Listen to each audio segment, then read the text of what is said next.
Hi friends, మీకు ఈ video నచ్చినట్లయితే లైక్ చేయండి, సబ్స్క్రైబ్ చేయండి. బూచి, కాచి ఇద్దరు కూడా మాట్లాడుకుంటూ ఉంటారు. 2 రోజుల్లో అక్క బెయిల్ పూర్తవుతుంది అని అనేసరికి కౌశికి బాధపడుతూ ఉంటే వైజయంతి ఇలా అంటుంది. హత్య చేసినందుకు 302 సెక్షన్ కిందట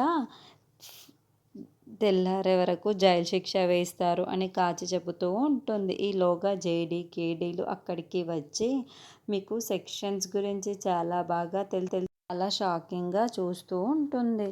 ఇక జేడీ, కేడీలు లోపలికి వస్తారు.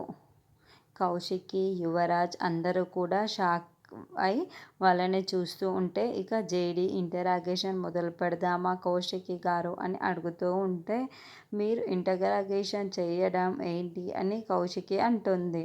ఇక కేదార్ పరంధామయ్య గారి కేసును జేడీకి అప్పగించారు అని చెబుతూ ఉంటే కౌశికి ఏం మాట్లాడకుండా మౌనంగా ఉంటుంది.